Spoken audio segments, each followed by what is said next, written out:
আলহামদুলিল্লাহ, বছর পরিক্রমায় আবারও আমাদের মাঝে উপস্থিত হয়েছে জিলহজ মাসের 10 তারিখের ফজিলতপূর্ণ কিছু দিন। এই দিনের ভিতরেই জিলহজ মাসের 10 তারিখ আমাদের উপরে আল্লাহ পাক রব্বুল আলামিনের তরফ থেকে কোরবানি ওয়াজিব করা হয়েছে। কোরবানি কোরবান শব্দ থেকে উদ্গত, আর কোরবান শব্দের অর্থ হল অনুগত হওয়া, নৈকট্য লাভ করা। কিসের মাধ্যমে নৈকট্য লাভ করব? এই কোরবানের মাধ্যমে নৈকট্য লাভ করব। আর কোরবানি বলা হয়েছে নির্দিষ্ট মাসে, নির্দিষ্ট সময়ে, নির্দিষ্ট দিনে, নির্দিষ্ট জন্তুকে আল্লাহ তাআলার রাহে জবাহ করাকে বলা হয় কোরবানি। নির্দিষ্ট মাসে, নির্দিষ্ট দিনে, নির্দিষ্ট সময়ে, নির্দিষ্ট জন্তুকে আল্লাহ তাআলার রাহে কোরবান করতে হবে। সম্মানিত হাজিরিন, এই কোরবানি শুধু খালি আমাদের কৃতিত্ব নয়, আর আমাদের নবী মুহাম্মদ রাসূলুল্লাহ সাল্লাল্লাহু আলাইহি ওয়াসাল্লামের উপরে এমন কেন এই কোরবানি আমাদের আদি পিতা হযরত আদম আলাইহিস সালামের দুই পুত্র হাবিল এবং কাবিল থেকে শুরু হয়েছিল।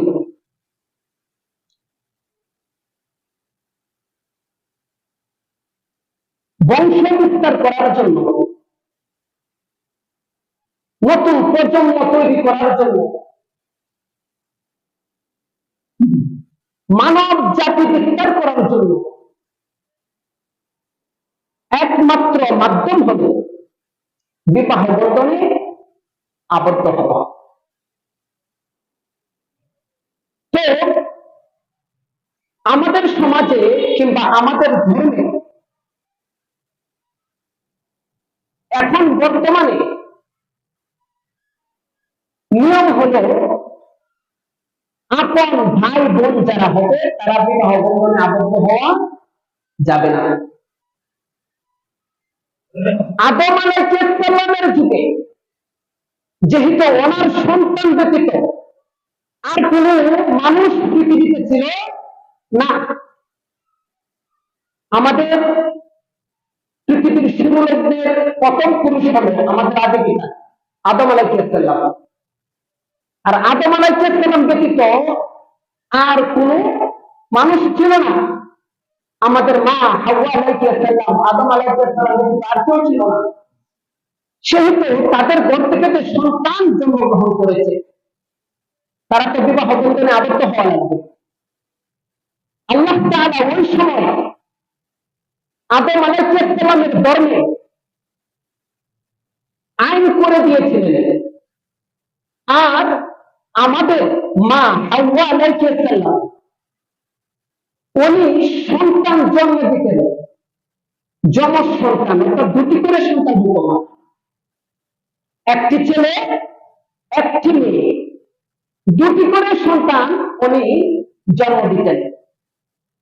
আর আল্লাহ তাআলার বিধান ছিল যেহেতু ওই সময় আদমের সন্তান ব্যতীত আর কোন সন্তান ছিল না, সেহেতু প্রথম যে সন্তান জন্মগ্রহণ করবে জমজ, একটা ছেলে একটা মেয়ে, তারা হলো ভাই বোন বলে গণ্য হবে। অর্থাৎ তাদের মাঝে বিবাহ বন্ধনে আবদ্ধ হওয়া যাবে না। আর পরবর্তীতে আবার যে জন্য সন্তান জন্মগ্রহণ করবে তারা দুজন ভাই বোন বলে গণ্য হবে। তাদের দুজনের ভিতরে, অর্থাৎ যে দুজন একসাথে দুনিয়ার জমিনে আসে, এই দুজনের ভিতরে বিবাহ বন্ধনে আবদ্ধ হওয়া যাবে না, হারাম। প্রথম জন্মগ্রহণকারী সন্তান ছেলে, পরবর্তী জন্মগ্রহণকারী মেয়ে, তারা দুজনে পরস্পর বিবাহ বন্ধনে আবদ্ধ হতে পারবে, তারা সহজরা বন্ধনে গণ্য হবে না। নিয়ম ছিল এটা। আর প্রথম ছেলের সাথে জন্মগ্রহণকারী মেয়ে পরবর্তী মেয়ের সাথে জন্মগ্রহণকারী ছেলে, তারা দুজনে বিবাহ বন্ধনে আবদ্ধ হতে পারবে। এটা ছিল ওই সময় আদম আলাইহিস সালামের ধর্মীয় নিয়ম। ঘটনাক্রমে আদম আলাইহিস সালামের প্রথম পুত্র নাম ছিল হাবিল। তার সাথে একটি বোন হয়েছিল, তার নাম ছিল আকলিমা। নাম বলার উদ্দেশ্য নয়, পরবর্তীতে যে যমজ ভাই বোন জন্মগ্রহণ করেছে, দ্বিতীয় দফাই হয়েছিল হাবিল, কাবিল। আর কাবিলের সাথে আরেক বোন হয়েছিল। তো ধর্মীয় নিয়ম অনুযায়ী প্রথম যে জন্মগ্রহণ করেছে হাবিল, এই হাবিলের ভাগ্যে যুদ্ধে কি কাবিলের বোন, আর কাবিলের ভাগ্যে যুদ্ধে হাবিলের বোন। খুব মন দিয়ে ঘটনাটা শুনবেন। আল্লাহ পাক রব্বুল আলামিন হাবিলের সাথে, অর্থাৎ প্রথম যে সন্তান হাবিল, এই হাবিলের সাথে যে বোনকে পাঠিয়েছিলেন, সেই বোনটা আকলিমা, সে ছিল কালো, পুত্রী বিচ্ছিন্ন। আর হাবিলের কাবিলের সাথে যে বোন দুনিয়ার জমিনে পাঠিয়েছিল, সে ছিল পরমা সুন্দরী, রূপসী, অনেক স্মার্ট। তো ওই নিয়ম অনুযায়ী হাবিলের বোনকে কাবিলে বিয়ে করবে, আর কাবিলের বোনকে হাবিলে বিয়ে করবে। আস্তে আস্তে যে তারা যখন বড় হতে লাগলো, প্রাপ্ত বয়সে উপনীত হলো, ঠিক ওই সময় তাদের বিবাহের আলোচনা চলছে। যখন হাবিলকে বিয়ে করার জন্য বলা হলো কাবিলের বোনকে, আর কাবিলকে বিয়ে করার জন্য বলা হলো হাবিলের বোনকে, তখন কাবিল ছিল একটু লোভী। কাবিল বলল, আমার সাথে যে বোন জন্মগ্রহণ করেছে সে অনেক রূপসী, সুন্দরী, আর হাবিলের সাথে যে বোন জন্মগ্রহণ করেছে সে কালো বিচ্ছিন্ন। তার বাবাকে বললো, আদম আলাইহিস সালামকে বললো, আপনার নিয়ম অনুযায়ী এখানে বিচ্ছিন্ন উচিত, এই মেয়েকে আমার বিবাহ করা লাগে, কিন্তু আমি আপনার নিয়ম মানি না। আমি আমার সাথে যে যমজ বোন জন্মগ্রহণ করেছে, আমি তাকেই বিবাহ করব। আদম আলাইহিস সালাম কাবিলের এই দাবি, এই দরখাস্ত সরাসরি প্রত্যাখ্যান করলেন। কিন্তু কাবিল এটা কোনোভাবেই কি করছে না, মানছে না।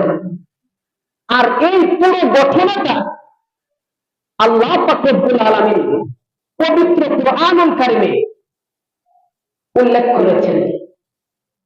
আল্লাহ তাআলা বলেন, ওয়াতলু আলাইহিম নাবা আবনাই আদম বিল হক।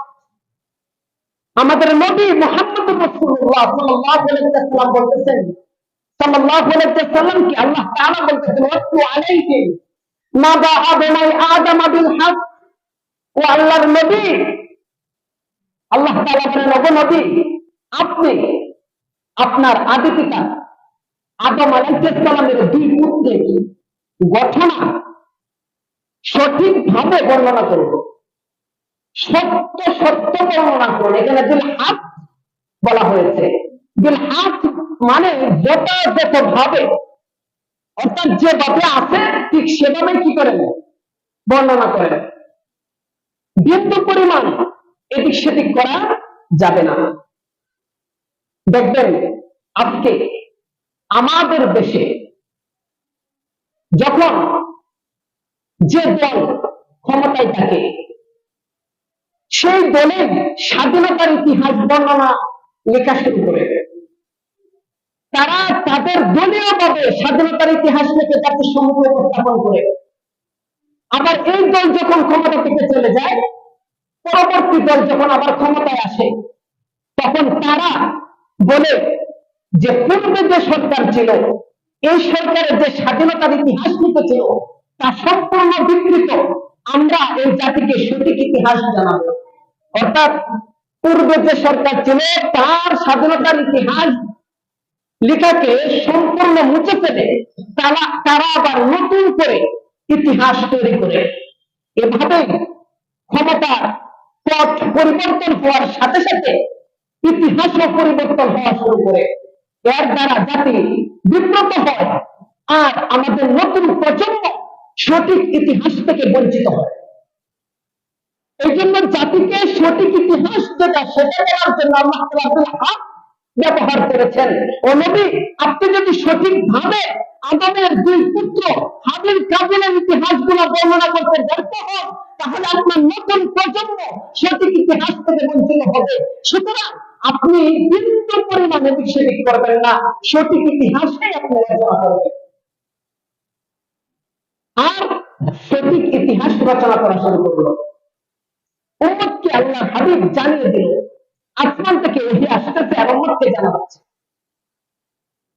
ওয়াতলু আলাইহিম নাবা আবনাই আদম বিল হক إذ قربا قربانا فتقبل من أحدهما ولم يتقبل من الآخر قال لأقتلنك قال إنما يتقبل الله من المتقين।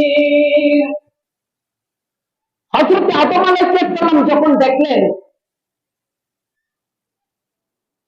তার দ্বিতীয় পুত্র কাবিল আল্লাহ তাআলার বিধান লঙ্ঘন করতেছে, অর্থাৎ ওনার ধর্মীয় আইনের খেলাপ করতেছে, মানতে তারা সে ইচ্ছুক নয়, তখন এই হাবিল এবং কাবিলকে আদম আলাইহিস সালাম একটা পরীক্ষা নিলেন যে তোমরা দুই ভাই মিলে আল্লাহ তাআলার রাহে কুরবান পেশ করো, কুরবানি করো, যার কুরবানি কবুল হবে সেই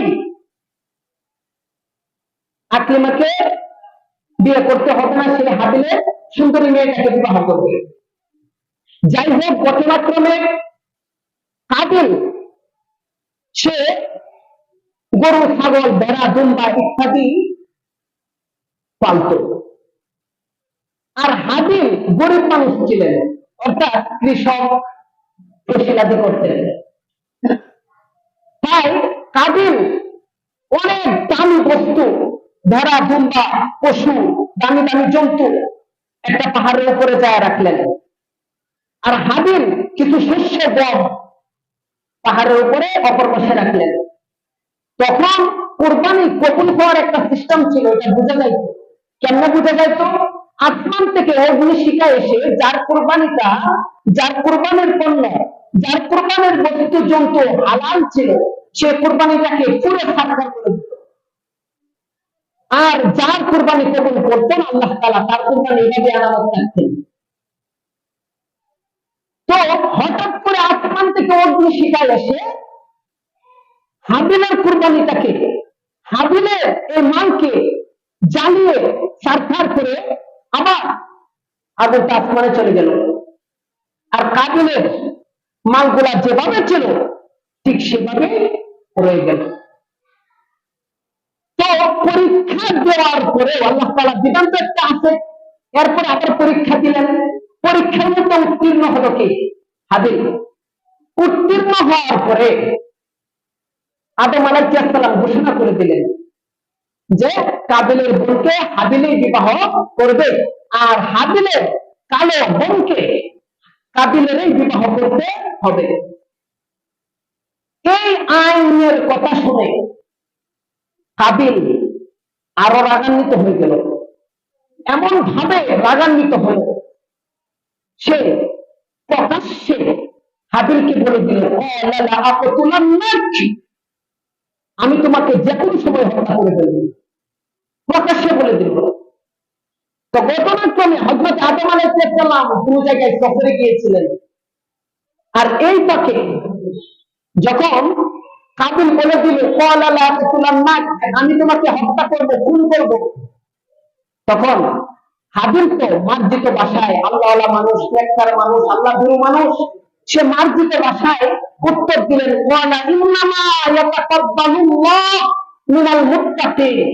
ভাই তুমি রাগ হচ্ছ কেন?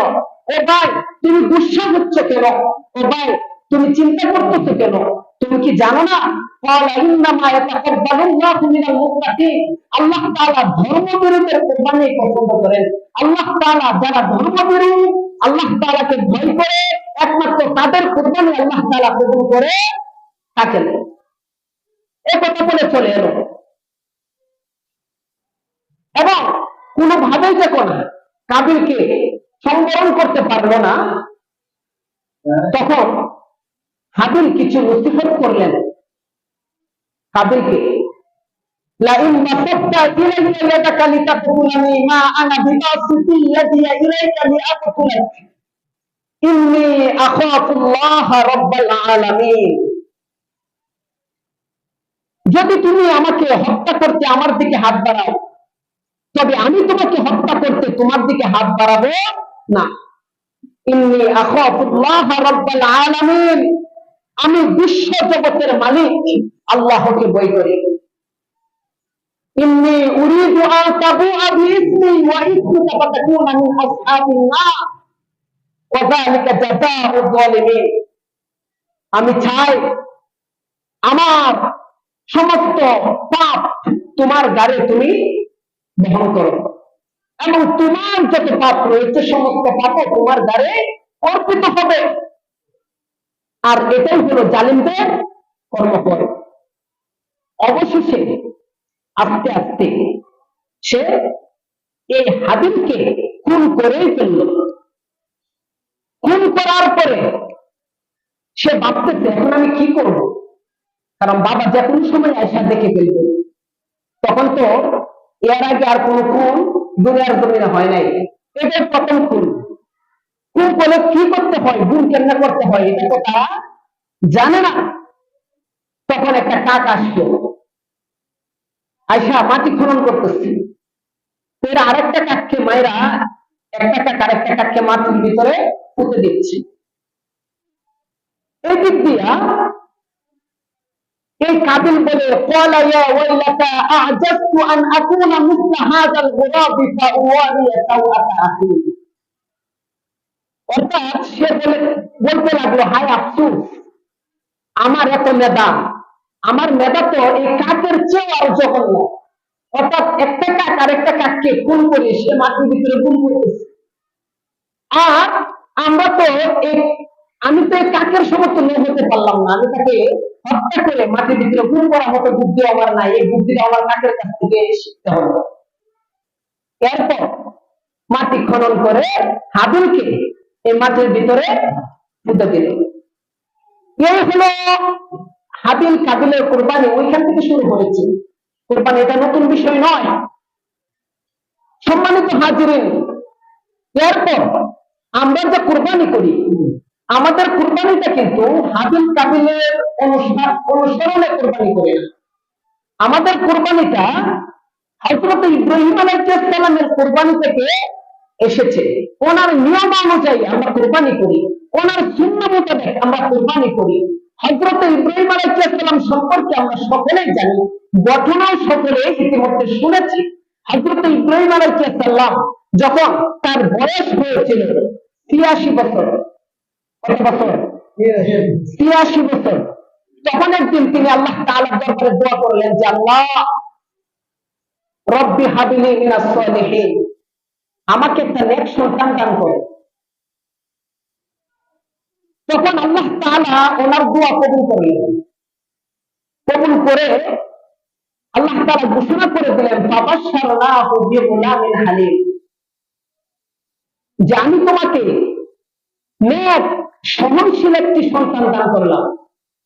আর এখানে সহনশীল বলে আল্লাহ তাআলা এটাই বোঝাচ্ছেন যে এই শিশু তার জীবনে সবর, ধৈর্য ও সহনশীলতা এমন পরাকাষ্ঠা প্রদর্শন করবে, এমন পরাকাষ্ঠা প্রদর্শন করবে, দুনিয়ার কেউ কোনদিন তার দ্বারে কাছে যেতে পারবে না। আল্লাহ তাআলা এই ঘোষণা দিয়ে দিলেন। আর এই সন্তান দান করার পরে ইসমাঈল আলাইহিস সালাম যখন দুনিয়ার জমিনে আসলো, আসার পরে আস্তে আস্তে আস্তে আস্তে ইসমাঈল আলাইহিস সালাম বড় হতে লাগলো। ইসমাঈল আলাইহিস সালাম যখন এতটুকু বয়সে উপনীত হলেন, তখন তার বয়স ছিল, ইতিহাসে আসছে 13 বছর। তার বয়স কত? 13 বছর। এই 13 বছর বয়সে যখন ইসমাঈল আলাইহিস সালাম উপনীত হলো, তখন হযরত ইব্রাহিম আলাইহিস সালাম স্বপ্নে দেখতে পেলেন। কি দেখলো? فلما بلغ معه السعي قال يا بني إني أرى في المنام أني أذبحك فانظر ماذا ترى। হযরত ইব্রাহিম আলাইহিস সালাম স্বপ্নে দেখতে পেলেন যে তার সন্তান ইসমাঈলকে জবাহ করছে। আর নবীদের স্বপ্ন সেটা স্বপ্ন নয়, সেটা সরাসরি কি ওহী। নবীদের স্বপ্ন কখনো মিথ্যা হয় না। আল্লাহ তাআলা দুটি মাধ্যমে নবীদেরকে ওহী দিয়ে থাকেন। এখনো সরাসরি জিবরাইল নবীর কাছে নিয়ে আসে এবং স্বপ্নের মাধ্যমে আল্লাহ তাআলা জানিয়ে দেয়। যা স্বপ্নে দেখেন নবীরা তাই ওহী হয়ে যায়। সম্মানিত হাজিরিন, যখন ইব্রাহিম আলাইহিস সালাম তার পুত্র ইসমাঈলকে বললেন যে আমি তো স্বপ্নে দেখেছি, আমি তোমাকে কি করছি? জবাই করছি। ইসমাঈল আলাইহিস সালাম তো মেধাবী ব্যক্তি ছিলেন। ইসমাঈল আলাইহিস সালাম বুঝতে আর বাকি রইল না যে আমার বাবা আল্লাহ তাআলার নবী, আর নবীর স্বপ্ন সেটা ওহী, এই ওহী তো কোনো মিথ্যা হতে পারে না। ইব্রাহিম আলাইহিস সালাম বললেন,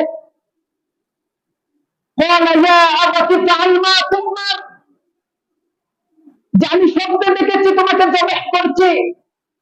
আর ইসমাঈল আলাইহিস সালাম বললেন, ও বাবা, আপনি যা স্বপ্নে দেখেছেন তা বাস্তবে করে ফেলুন। অর্থাৎ আপনার উপরে যা নির্দেশ হয়েছে তা আপনি করে ফেলুন।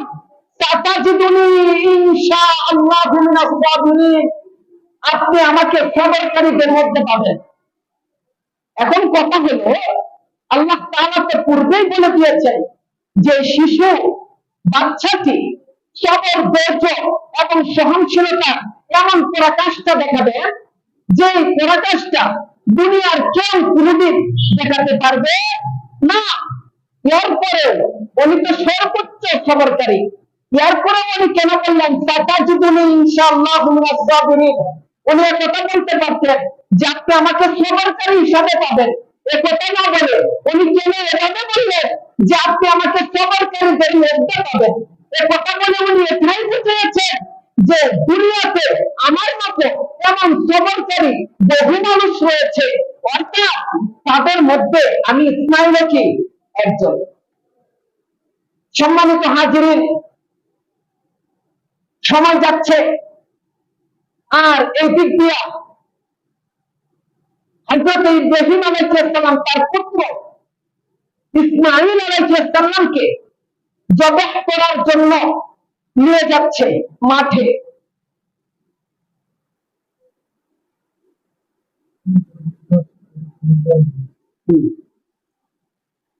আস্তে আস্তে ইব্রাহিম আলাইহিস সালাম ইসমাঈল আলাইহিস সালামকে নিয়ে যাচ্ছে মাঠে। ফালাম্মা আসলামা ওয়া তাল্লাহু লিল জাবিন, অথচ দুজন যখন একসাথে কুরবানগাহে যাচ্ছে, যাওয়ার পরে হযরত ইব্রাহিম আলাইহিস সালাম ইসমাঈল জবাহ করার জন্য ইসমাঈলকে যখন শায়িত করলেন, তখন ইসমাঈল আলাইহিস সালাম তার বাবাকে বললেন, ও বাবা, আপনি সর্বপ্রথম আপনার চোখটা বেঁধে নিন। অর্থাৎ কোন সন্তানের যদি বিপদ আসে, কোন সন্তান যখন মুসিবতে থাকে, আর মুসিবত যুক্ত চেহারাটা যখন বাবার সম্মুখে পড়ে, তখন সন্তানের চেয়ে বেশি টেনশন বাবা করে। আমার অবস্থা যখন আপনি দেখবেন, তখন আপনার ভিতরে মায়া হতে পারে। আর আপনার ভিতরে যদি মায়া একবার এসে যায়, তাহলে আল্লাহ তাআলার হুকুম পালনে বাধাগ্রস্ত হয়ে যেতে পারেন মহব্বতের কারণে। সুতরাং আপনার চোখটা বেঁধে নিন, যাতে আপনার এই চোখে আমাকে আর দেখতে না পারেন। আর আপনার কাপড় পরিবে সামনে নিন, আপনি আমাকে ভালোভাবে বেঁধে নিন। এভাবে যখন বললেন, হযরত ইব্রাহিম আলাইহিস সালাম কান্না শুরু করে দিল। আর এই দিক দিয়া ইসমাইল আলাইহিস সালাম সর্বশেষ যে কথা বললেন সেটা হলো যে আমি মৃত্যুর পর আমার মাকে আপনি সালাম জানাবেন, আর যদি আমার কাপড়টা আমার রক্তমাখা কাপড় আমার মায়ের কাছে নিয়ে যেতে চান আপনি চাইলে নিয়ে যেতে পারেন, হয়তো এই কাপড়টা দেখে আমার মা সান্ত্বনা করতে পারবে। এই বলে যখন তিনি শায়িত করলেন, একটা পাশ মাটির সাথে বিছানো, আরেকটা পাশ কাজ করে যখন ইসমাইল আলাইহিস সালাম ইব্রাহিম আলাইহিস সালাম রাখলেন, রেখে ছুরিটা ভালোভাবে ধার দিয়ে ইসমাইল আলাইহিস সালামের গলার মধ্যে ছুরি চালানো শুরু করে দিলেন। আল্লাহ তাআলা ডাক দিয়া বলেন, কদ সাদাকাতা রুয়া, হে ইব্রাহিম তুমি তো সত্যকে সত্যে পরিণত করে দেখালে, ইন্না কাযালিকা নাজজিল মুহসিনিন, আর আমি পুণ্যবানদেরকে এভাবে পরীক্ষা নিয়ে থাকি। ইন্না হাযা লাহুল বালাউল মুবিন, আল্লাহ তাআলা বলেন নিশ্চয় এটা আমি আল্লাহর একটা সুস্পষ্ট পরীক্ষা। যখন ইসমাইল আলাইহিস সালামের গলায় ইব্রাহিম আলাইহিস সালাম ছুরি চালানো শুরু করে দিল, এই যে চালাচ্ছে ছুরি আর গলা কাটছে না, এই মুহূর্তে হযরত জিবরাইল আলাইহিস সালাম উচ্চ আওয়াজে বলে চললেন, আল্লাহু আকবার, আল্লাহু আকবার। এই আওয়াজ শুনে ইব্রাহিম আলাইহিস সালাম বললেন, লা ইলাহা ইল্লাল্লাহু আল্লাহু আকবার। আর দুজনের এই আওয়াজ শুনে ইসমাইল আলাইহিস সালাম উপলব্ধি করতে পারলেন যে অবশ্যই নতুন কিছু হতে যাচ্ছে। ইসমাইল আলাইহিস সালাম ছুরির নিচে থেকে বললেন, আল্লাহু আকবার, আল্লাহু আকবার, ওয়া লিল্লাহিল হামদ। হঠাৎ ইসমাইল আলাইহিস সালাম তাকিয়ে দেখেন যে উনি ছুরির বাহিরে আর ওনার আব্বার ছুরির নিচে আল্লাহ তাআলা আসমান থেকে একটা দুম্বা পাঠিয়ে দিলেন। সুবহানাল্লাহ। এই দুম্বা জমা হলো, এরপর থেকে শুরু হলো কি আমাদের কুরবানি। এই কুরবানি হলো হযরত ইসমাইল আলাইহিস সালামের সুন্নাহ।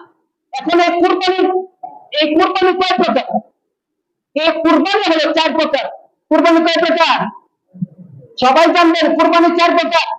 এক হলো ওয়াজিব কুরবানি, আর 2 নম্বর হলো নফল কুরবানি, 3 নম্বর হলো মান্নাতের কুরবানি, 4 নম্বর হলো ওসিয়তের কুরবানি। এখন আসুন কোন কুরবানির বিধান কি?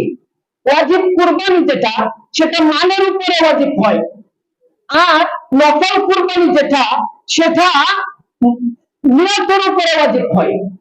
অর্থাৎ আপনার নেশাব পরিমাণ মাল রয়েছে, এটাকে আমরা সকলে জানি কতটুকু মাল হলে কুরবানি ওয়াজিব হয়। নেশাব পরিমাণ মাল রয়েছে আপনার উপরে কুরবানি ওয়াজিব। আর নফল কুরবানি হলো আপনি নিয়ত করেছেন যে আমার টাকা নাই কোঠে, আমি এই বছর কি করব? কুরবানি দেব। অর্থাৎ আপনার হাউস হয়েছে, আপনার কৌতূহল জানছে যে এই বছর আমি কুরবানি দিলে আমার দিলটা শান্তি পাবে, আমি নিয়ত করেছি এই বছর কুরবানি দিব, এটা হলো নফল কুরবানি। নফল কুরবানি এবং ওয়াজিব কুরবানি এই দুইটার মাসআলা একই, শুধু খালি একটা ক্ষেত্রে ভিন্ন। অর্থাৎ ওয়াজিব কুরবানি আমরা যেভাবে বস্তু বন্টন করি সেভাবেই নফল কুরবানির বস্তু বন্টন হবে, তবে এক জায়গায় একটু ব্যতিক্রম রয়েছে। ওয়াজিব কুরবানি অর্থাৎ মালের উপরে কুরবানি ওয়াজিব হয়েছে, সে একটা গরু ক্রয় করলো, যারা কুরবানি দেবে তারা গরু কিনছে না, তারা গরু কিনছে। এখন এই কুরবানি গরুটা যদি হারায় যায়, এই কুরবানি গরুটা কি করলো? হারায় গেল। এরপর সে কুরবানি দেওয়ার জন্য আরেকটা গরু কিনতে হবে না? কিনতে হবে। এরপর সে আবার আরেকটা গরু কিনলো, কেনার পরে আগে যে গরুটা হারায় গেছিল সেই গরুটাও সে কি করলো? ফিরে পেলো। ফিরে পাওয়ার পরে তাকে 2টা গরু কুরবানি দিতে হবে না, সেটা 2টা গরু কিন্তু কুরবানির জন্য, 2টা গরু কুরবানি দিতে হবে না, একটা দিলে চলবে। আর যারা নফল কুরবানি করার নিয়ত করে তারা একটা গরু কিনলে নফল কুরবানি করার জন্য, কেনার পরে এই গরুটা হারায় গেল, হারায় যাওয়ার পরে নফল তো আদায় করতে হবে, সে আরেকটা গরু কিনলো কুরবানি করার জন্য, এটার মধ্যে কিন্তু সে নিয়ত করে ফেললো নফল নিয়ত। এরপরে সে পূর্বে যে গরুটা হারাইছে সেই গরুটা আবার কি করলো? ফিরে পাইলো। যদি ফিরে পায় তাহলে একটা দিলে হবে না, তার 2টা গরু কুরবানি করতে হবে, নফল কুরবানির সিস্টেম হবে এটা। কথা বিলম্ব করবো না, অনেক কিছু বলার এখনো বাকি। তো আসুন এবার মান্নাতের কুরবানি। মান্নাতের কুরবানি কি? আমরা অনেক সময় মান্নাত করি না যে আল্লাহ আমার সন্তান যদি সুস্থ হয়ে যায় আমি মসজিদে 100 টাকা দিব, করি না? আবার অনেক সময় মান্যত করি যে এবারে প্রথম মাসের বেতনটা যদি আমি পাই মসজিদে 1,000 টাকা দেবো। ঠিক সেরকম কোন বালা মুসিবত থেকে উদ্ধার হওয়ার জন্য আমরা অনেক সময় মান্যত করে থাকি যে এবারে যদি এই বালা মুসিবত থেকে উদ্ধার হতে পারি তাহলে আমি এবারে কুরবানি দিব, এটা আমি মান্যত করলাম। এবারে কুরবানিটা কি করলাম? মান্যত করলাম। এই মান্যতের কুরবানি, মান্যতের কুরবানি। আর 2 নম্বর, 4 নম্বর ওসিয়তের কুরবানি। ওসিয়তের কুরবানি যেটা আপনার বাবা মারা গেছে, আপনার দাদা, নানা, নানি, দাদু, আপনার কাকা, অর্থাৎ আপনার পূর্বপুরুষকে মারা গেছে। মারা যাওয়ার আগে সে তার ওয়ারিশগণদেরকে ওসিয়ত করে গেছে যে বাবা কিংবা নাতি, ভাতিজা, আমি তো দুনিয়া থেকে বিদায় নিচ্ছি, আমি যে দুনিয়ার জমিনে সম্পদ রেখে যাচ্ছি, এই সম্পদ থেকে তোমরা প্রতি বছরে আমার নামে, আমার পক্ষ থেকে কোরবান দিবা, আমার পক্ষ থেকে কি করবা? কোরবানি দিবা। অর্থাৎ এটাকে বলা হয় ওসিয়তের কুরবানি, এটা ওসিয়ত করে গিয়েছে। আর এই ওসিয়তের কুরবানি এবং ওই যে বালা মুসিবত থেকে উদ্ধার হওয়ার জন্য মানসে কুরবানি, এটাকে বলা হয় কি? মান্যতের কুরবানি। মান্যতের কুরবানি আর ওসিয়তের কুরবানি, কুরবানি দাতা এর গুস্ত খেতে পারবে না। কুরবানি দাতা তো গুস্ত খেতে পারবেই না, তার ওয়ারিশান যারা আছে, তার ছেলে, তার নাতি, তার ভাতিজা, তার ভাই, হ্যাঁ, তার ওয়ারিসানের মধ্যে কেউ মান্যতের কুরবানির গোশত এবং ওসিয়তের কুরবানির গোশত খেতে পারবে না। আচ্ছা, এবার আসুন, আশা করি বুঝতে পেরেছেন। তো সবকিছু কিন্তু বলা যায় না, আবার অনেক কিছু বলি কিন্তু এগুলা সবাই কি করে? জানে। এই জন্য আমি এখানে তো বসলামই, আপনারা তো অনেক ভিতরে অনেক কৌতূহল, যেটা করবেন সেটা সম্পর্কে তো জানা কৌতূহল ভিতরে জাগে। তো আপনারা কেউ কোনো প্রশ্ন থাকলে আমরা করতে পারেন যে হুজুর এই মসজিদে পড়েছি এর মাসটা কি বলে দেন। এমন কি কেউ আছেন যে কিছু জিজ্ঞাসা করবেন যে এটা বলে দেন, তাহলে মানে সহজ হয় আর কি। আপনার কেউ এরকম যে মাসলাটা সম্পর্কে আমি জানতে চাচ্ছি বলে দেন? নাই না? আচ্ছা, এরপরে আমি সর্বদাই রুমে আসি। আপনারা যদি যে কোনো মাসলা মাসাইল সমস্যা হয় আমাকে ইনশাআল্লাহ রুমে চলে আসবেন, আগে জানবেন, এরপরে সঠিকভাবে মানার চেষ্টা করবেন। ঠিক আছে? তো দেখুন, রোজা ঈদের কিছু সুন্নত রয়েছে, কুরবানি ঈদেরও কিছু সুন্নত রয়েছে। তো রোজা ঈদের সুন্নতের মধ্যে একটি সুন্নত হলো রোজা ঈদের সময়, অর্থাৎ ঈদ উল ফিতরে মাঠে যাওয়ার আগে, ঈদগাহে যাওয়ার আগে, ঈদের নামাজ পড়ার আগে ঘর থেকে কিছু খেয়ে মিষ্টি মুখ করে খেজুর খেয়ে এরপরে ঈদগাহে যাওয়া।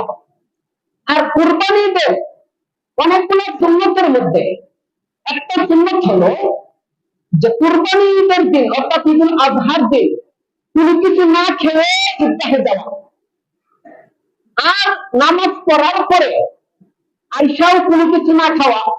সর্বপ্রথম খাওয়াটা কখনোই হবে আপনি যে গরুটা কুরবানি করবেন সেই গরুর গোশত থেকে আপনি নিজেই সর্বপ্রথম ঈদের দিন আহার করবেন, এবং কি যারা গরিব তারাও যেন সেই দিন আহার করতে পারে। সর্বপ্রথম গরুর গোশত দিয়ে আহার করতে হবে, এটা হলো রাসূলের সুন্নাত। এখন আমাদের সমাজে, আমাদের দেশে কুরবানি ঈদটা এত বিলম্ব করে দেওয়া হয় যে কুরবানির গোশত বানাইতে বানাইতে 3টা 4টা বেজে যায়। গরিবরা গোশত পেতে সন্ধ্যা হয়ে যায়। তাহলে সারাদিন যে গরিবরা কষ্ট করলো, এই কষ্টের দায়ভার কে নেবে? যারা কুরবানি দাতা তাদের উপরে অর্পণ হবে।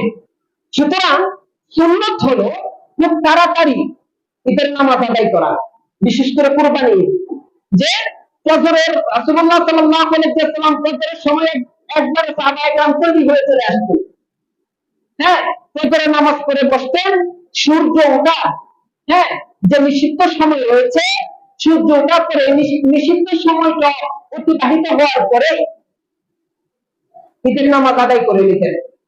কিন্তু আমরা তো বিভিন্ন দিক বিবেচনা করি, আমরা নামাজ দিই 8টা 9টা 10টা, হ্যাঁ, এত বিলম্ব করে নামাজ দেওয়া যাবে না। নামাজটা যত তাড়াতাড়ি দেওয়া যায় আচ্ছা, ঈদের নামাজ কয়টা বাজে অনুষ্ঠিত হবে সেটা তো জুমার দিনে ফয়সালা হয়। আচ্ছা বলেন তো কয়টা বাজে অনুষ্ঠিত হলে ভালো হয়? মনে রাখবেন, আপনি যে কোরবানি দিচ্ছেন এই কোরবানির গোশত দিয়ে ঈদের দিন সর্বপ্রথম আহার করতে হবে। এটা হলো রাসূলের সুন্নাত। আর এই সুন্নাত যদি আদায় করতে হয় তাহলে এত তাড়াতাড়ি কোরবানি দিতে হবে যে সময় কোরবানি দিলে যোহরের আগে তারা পাক করে খাওয়া দাওয়া করতে পারে। হ্যাঁ, সকাল 8টায় কি সবাই একমত? 8টায় সবাই একমত? আচ্ছা, তাহলে ঈদুল আজহার নামাজ সকাল 8টা বাজে অনুষ্ঠিত হবে। এগুলো দ্বিতীয়ত যেহেতু প্রসঙ্গ উঠে গেছে সেহেতু বলাই হয় যেহেতু প্রসঙ্গ উঠে গেছে যে সব জায়গায় 8টা বাজে হয় না, এটা ঠিক না। সব জায়গায় 8টা বাজে হয়, এই সব জায়গায় নিয়ম আমার আদায় করতে হবে, এটা ইসলাম বলে না। অর্থাৎ যখন পড়া যায় তখন এর ভিতরে পড়ে নিতে হবে। আপনি চাইলে 7:30 বাজে পড়লে যে মানুষ কি করবে, মানুষ কি বলবে এই দিকে তাকায় আমরা অনেক নিয়ম আমরা অনায়াসে ছেড়ে দিচ্ছি। মানুষ কি বলবে এই দিকে তাকায় অনেক আছে যে মানে হক আদায় হয় না এরপরে আমরা কুরবানি দিচ্ছি, যে মানে হক আদায় হয় না এভাবে আবার কিসের কুরবানি, কি বলে সব যে হক আদায় হয় না। যে আমাদের সমাজে অনেক দিন ধরে 4জন লোক আমরা একসাথে কুরবানি দিই, 4জন লোক একসাথে কোরবানি দেয়, কিন্তু আল্লাহ তাআলা আমাকে ধন সম্পদ অনেক দান করেছে, যে ধন সম্পদ দ্বারা আমার কোরবানি আমি একাই দিতে পারবো। আপনার কোরবানি যদি আপনি একা দেন, 4জন মিলে যতটুকু 4জন মিলে যদি দেন তাহলে তো আপনার 81 টাকা দিলে হবে না। 4জনের মধ্যে সব থেকে ন্যূনতম মানুষ যে সে যত দিতে পারে সবারই তত দিতে হবে। এখন আপনার সামর্থ্য আছে একা দেওয়ার, আপনি একা না দিয়ে মানুষ কি বলবে এই জন্য আপনি অন্যরা সাথে কোরবানি দেন, কিন্তু আপনার মালের উপরে তো আপনি একাকিত্ব ভাবে ওয়াজিব হয়েছে। আপনি যদি জনসংখ্যা আপনার কম থাকে, অর্থের দিকে আপনি দুর্বল থাকেন, তাহলে আপনি একাকিত্ব দেন, কয়েকজন মিলে একটা কোরবানি দেন, প্রয়োজনে 7জনে দেন, কোনো সমস্যা নাই। কিন্তু আপনি যেখানে একাই দিতে পারেন সেখানে যদি অন্যদের সাথে আপনি কোরবানি দেন তাহলে এখানে দুইটা বিষয়, একটা হলো আপনি টাকার মায়া করলেন, আর আল্লাহ তাআলা কোরবানি ওয়াজিব করেছেন আল্লাহ তাআলা মানুষের দিল থেকে।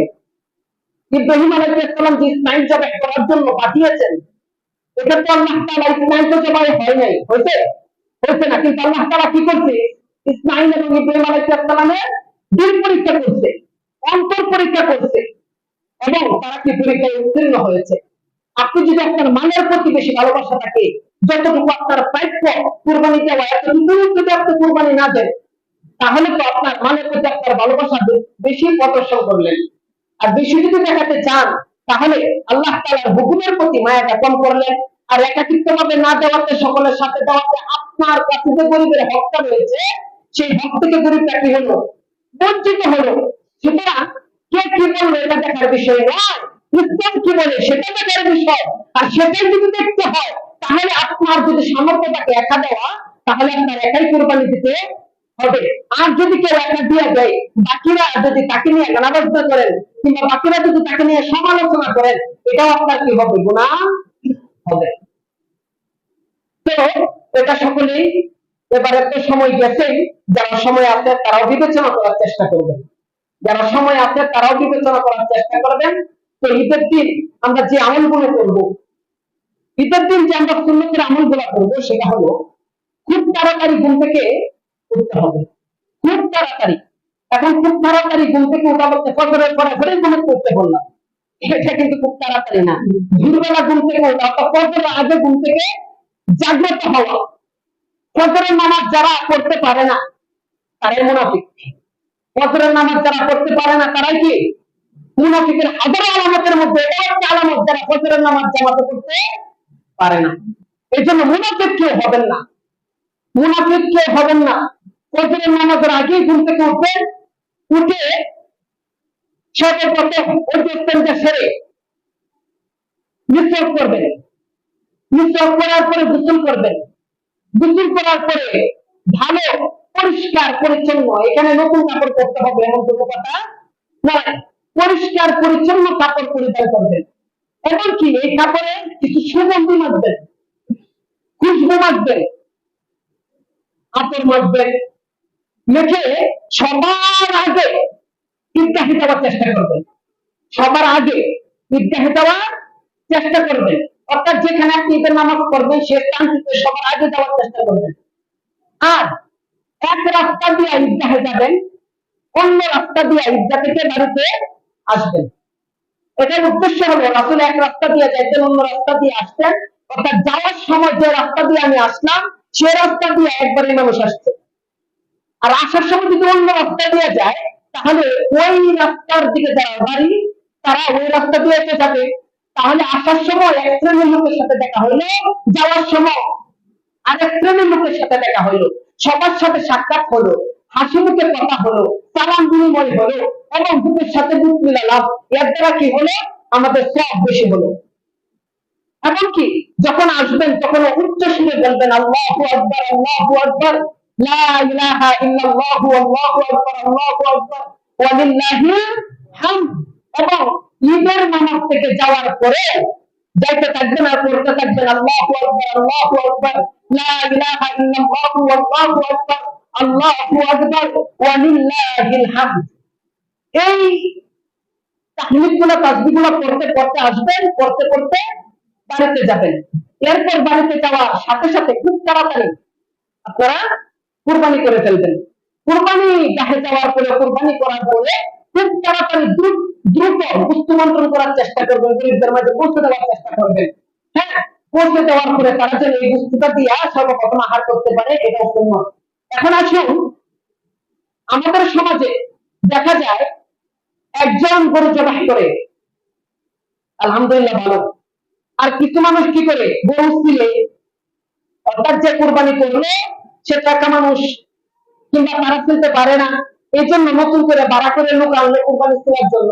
কিন্তু আমাদের সমাজে কিছু লোক আছে যে তারা ভাড়া বুড়ির দরকার নেই, তারা এমনি এসে পয়সা থাকে কোরবানি বস্তু তোলার জন্য। এখন যারা কোরবানি দাতা রয়েছে, তারা যারা কোরবানি গরু ছিল, বস্তু বানায় দিল, তাদেরকে এখান থেকে বেশি পরিমাণ বস্তু দিয়ে দেয় না, এটা নিয়ম নয়। যারা কোরবানির বস্তু বানাবে, কোরবানির চামড়া কিনবে, হ্যাঁ শুকাবে, তাদেরকে আলাদাভাবে তাদের পারিশ্রমিক দিতে হবে। যদি তাদের পারিশ্রমিক আলাদাভাবে তাদেরকে না দেওয়া হয় তাহলে সেও ওই কোরবানির মধ্যে সামিল হয়ে গেল, সেও ওই কোরবানির মধ্যে কি হলো? সামিল হয়ে গেল। আর এখানে সামিল হয়ে গেল, এটা আসছে সাথে সাথে এটাও বলা যায় যে আপনি যত টাকা দিয়ে কোরবানির মধ্যে সামিল হয়েছেন সে ওখানে এত টাকা দিল না, সে একটু শ্রম দিয়ে সামিল হলো, সে একটু শ্রম দিয়ে সামিল হলো। আর আমরা সকলেই জানি যে ৫ জন ৭ জন যতজন মিলে কোরবানি দেয় না কেন, দিনের ভিতরে যদি একটু গরমিল থাকে তাহলে কারো কোরবানি হবে না। সে যে একটু শ্রম দিয়ে সামিল হয়ে গেল, এটার ভিতরে গরমিল আকাশ পাতাল হবে না? আকাশ পাতাল হলে কারো কোরবানি হবে? হবে না। ঠিক আছে, বিশ্লেষণ করলে এটা অনেক দিকে যায়। এই জন্য যারা কোরবানির যুক্ত শিল্পী আপনি আজ থেকেই নিযুক্ত করে রাখবেন মানুষ, যে ২ জন মানুষ কিংবা ৩ জন মানুষ নিযুক্ত করে রাখলেন, লাখ লাখ টাকা দিয়ে ৫০,০০০-এর উঠবে। এখন তো ৫০-এর নিচে কোনো কোরবানি নাই, সাধারণ একটা গরু কিনলে ৫০,০০০ লাগে, তো ৫০,০০০-এরও বেশি খরচ করে আপনি গরু কোরবানি দিতে পারলেন। আর একজনে বস্তুটা বানায় দিল, চামড়াটা ছিটায় দিল, তাকে আপনি আলাদাভাবে ২০০-৩০০ টাকা দিতে পারবেন না। এটা কি হয়? এটা হয় না। এটা ছোটলোকি, ছোট মন মানসিকতা, মানুষের ব্যাপার স্যাপার। হ্যাঁ, এই জন্য যারা বস্তু শিল্পে বস্তু বানাবে, চামড়া শিল্পে বস্তু বানাবে, তাদেরকে আলাদা পারিশ্রমিক দিতে হবে। সাবধান, এখানে বস্তু থেকে আলাদা আসতে হবে, তাদেরকে বেশি বস্তু দেওয়া দেওয়া যাবে না, এটা মনে রাখবেন। আর বস্তু বন্টনের বিষয়টা, বস্তু বন্টনের বিষয়টা হলো, এটা ৩টা ভাগ করতে হবে, আমরা সকলেই জানি। যদি ৩টা ভাগ করেন, আপনার যদি ঘরে বেশি পরিমাণ মানুষ থাকে, অর্থাৎ এমন মানুষ আছে আপনার যে পুরোটা বস্তু আপনার একাই লাগবে, আপনি ইচ্ছা করলে পুরোটা বস্তু রেখে দিতে পারবেন। আর যদি ভাগ করতে হয় তাহলে ৩ বন্টন করে গরিব মিসকিন, আত্মীয় স্বজন এবং নিজের জন্য ৩টা বন্টন রাখতে হবে। আর কুরবানির যে চামড়াটা রয়েছে, অনেক সময় আমরা দেখেছি কিছু কিপটা মানুষ এরকম আছে, এরা কিপটা বলা যাবে না, কিপটার বড় কিপটা বলতে হয়, যে তারা হুজুররা যে কুরবানি গরু জবাই করে, জবাই করার পরে এই কুরবানি গরুর চামড়া বিক্রি করে, এটা আমার বাস্তব অভিজ্ঞতা থেকে আমি বলতেছি, আপনার মাইন্ডে নিয়ে আপনাদের এলাকায় নাই থাকতে পারে, এরপরে আমার কিন্তু অভিজ্ঞতায় আসছে, আমি যেহেতু দেখে আসছি সেহেতু আমি এটা উপস্থাপন করে দিলাম, হ্যাঁ বলে দিলাম সতর্ক হওয়ার জন্য। তো এই কুরবানির গরুর চামড়া বিক্রি করে এই বিক্রির টাকা থেকে হুজুরা টাকা দেয়, এটা সম্পূর্ণ হারাম। এটা দুইটি ক্ষেত্রে খরচ করা যাবে। একটি ক্ষেত্রে হলো আপনি যদি চামড়া দিয়ে চাদর বানাতে চান, বানায় আপনি নিজে পরিধান করবেন, অর্থাৎ বিক্রি করে আপনার কাছে লাগানো যাবে না।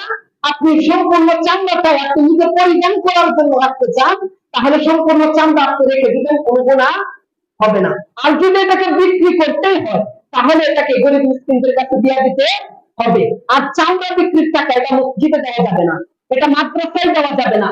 হ্যাঁ, মাদ্রাসায় দেওয়া যাবে না বলতে এখানে এটা বোঝানো হয়েছে মাদ্রাসার কোনো কাজে এটা দেওয়া যাবে না, গরিবদেরকে দিতে হবে, এতিমদেরকে দিতে হবে।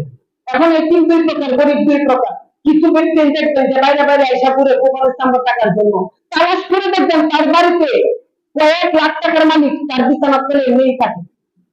তো এদেরকে টাকা দিলেন, টাকা নিয়ে তারা খাইলো কিন্তু নামাজ পড়লো না, টাকা নিয়ে তারা খাইলো কিন্তু ইসলামের কাজে তারা আসলো না, তাহলে তাদেরকে দিয়ে লাভ কি বল? এরপরে যে আপনি দিচ্ছেন আপনার সব হয়ে যাবেন, এক দফা সব হয়ে যাবেন, যতক্ষণ সে খাইলো ততক্ষণ সব হয়ে যাবেন। আর দ্বিতীয়ত হলো, আপনার যদি কোনো মাদ্রাসায় কয়েকটা পাঞ্চ থাকে, অর্থাৎ মাদ্রাসার মধ্যে একটা পাঞ্চ আছে, বুড়া পাঞ্চ, যেটার মধ্যে গরিব এতিম মিসকিন ছাত্র যারা তারা লেখাপড়া করে তারা বেতন দিতে পারে না, বোর্ডিং খরচ দিতে পারে না, যারা বিভিন্ন মাদ্রাসার মধ্যে গরিব জাকাতের টাকা, এরকম ভাবে ফেতরার টাকা, কুরবানির চামড়ার টাকা, হ্যাঁ এগুলো যখন মাদ্রাসায় দেওয়া হয়, মাদ্রাসার গুড়াগা ফান্ডে এগুলো রাখা হয়। যে সমস্ত ছাত্র বছরের শুরুতে এসে ভর্তি হয় আর বলে যে আমরা গরিব, ওই বাচ্চারা এসে এই সমস্ত বাচ্চাদেরকে এই ফান্ড থেকে প্রতি মাসে 300 টাকা করে বেতন থাকলে এই ফান্ড থেকে বেতন দিয়ে দেওয়া হয়, এই ফান্ড থেকে বোর্ডিং খরচ দিয়ে দেওয়া হয়। বহু ছাত্র যারা দেখবেন মাদ্রাসায়, যে সমস্ত মাদ্রাসায় বোর্ডিং আছে ফ্রিতে পড়ে, অর্থাৎ বোর্ডিং খরচ লাগে না, বোর্ডিং খরচ লাগে, বোর্ডিং খরচ কে দিচ্ছে? যারা জাকাতের টাকাগুলো মাদ্রাসায় দিয়ে দিচ্ছে, যারা পেট্রার টাকা মাদ্রাসায় দিয়ে দিচ্ছে, যারা কুরবানির চামড়ার টাকা মাদ্রাসায় দিয়ে দিচ্ছে, এইগুলো গুড়াবা ফান্ডে রাখে, এই গুড়াবা ফান্ড থেকে তাদের খরচ চালানো হয়। আর এই মাদ্রাসায় দিলে আপনার দুইটা লাভ, একটা লাভ হলো আপনি গরিবকে দিলেন, এই সবটা আপনি চালালেন, আর একটা লাভ হলো এই ছাত্র আপনার টাকা খায়া সে লেখাপড়া করলো, হাফেজ হইলো। আচ্ছা মনে করেন আলেমের দিকে নাই যায়, একটা হাফেজের দিকে যায়, একটা হাফেজ হইলো, সে হাফেজ হয়ে আরো 10টা হাফেজ তার দ্বারা কি হলো? তৈরি হলো। এই 10টা হাফেজ যদি আরো 10 জন করে হাফেজ তৈরি করে তাহলে কয়টা হইলো? 100।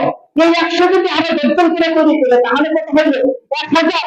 এভাবে যত তার হাফেজ বাড়বে, যত সে হাফেজ তৈরি করবে, তত ছাত্রদেরকে পড়াবে, এভাবে শত শত ছাত্রদের কোরআন তেলাওয়াতের ফল কিয়ামত পর্যন্ত আপনার আমলনামায় যেতে থাকবে। তাহলে কোন জায়গায় দেওয়া উত্তম? যারা খেয়ে নামাজ পড়ে না তাদেরকে দেওয়া উত্তম, না যারা খেয়ে এলেম শিক্ষা করে তাদেরকে দেওয়া উত্তম? আপনারা বলেন। যারা এলেম শিক্ষা করে তাদেরকে দেওয়া উত্তম। আর এভাবে যদি আমরা যদি দিতে থাকি তাহলে দেখা গেছে আমাদের সমাজে যে সমস্ত গরিবরা আছেন, আমাদের ডাক্তারে না, বুঝার ডাক্তারে না, এলেম শিক্ষার ডাক্তারে না, তারা যখন দেখবে যে না মানুষকে নামাজে থাকলেই গরিবদেরকে দান করে, তখন এই সমস্ত গরিব অসহায় লোকগুলা যেগুলো ইসলামের বুঝ দেয়, তারা আস্তে আস্তে ইসলামের প্রতি আসা শুরু করবে, যে ইসলামের দিকে না গেলে তো আমরা আদায় করার টাকা পাবো না। যারা গরিব তারা ইসলামের দিকে ধাবিত হবে। আল্লাহ তাআলা আমাদের সকলকে বুঝার তৌফিক দান করুন, সকলে বলে আমিন। এরপরে যদি কারো কোনো মাসালা জানার প্রয়োজন হয়, মাসালা তো অবশ্যই জানতে হবে, আমার কাছে চলে আসবেন, ইনশাআল্লাহ আমি কোরআন ও হাদিস থেকে সঠিক মাসআলা যেটা সেটা আপনাদেরকে জানানোর চেষ্টা করব ইনশাআল্লাহ। আর সবাই ঈদের নামাজে সময় মতো চলে আসবেন, 8টায় টাইম দেওয়া হয়েছে, যারা আসছেন তারা তো শুনছেন, যারা আসে নাই তাদের কাছে পৌঁছে দিবেন। 8টায় টাইম দেওয়া হয়েছে, ঠিক 8টা বাজে নামাজ অনুষ্ঠিত হবে। 1 সেকেন্ড কারোর জন্য অপেক্ষা করা হবে না, 1 সেকেন্ড অপেক্ষা করা হবে না কারোর জন্য। হ্যাঁ, 8টায় জামাত অনুষ্ঠিত হবে এবং নামাজের পরপরই আপনারা গরু কুরবানি দিবেন ইনশাআল্লাহ। যারা সুন্নাত করেন নাই কেবল জমাতে একটা সুন্নাত করে নিন।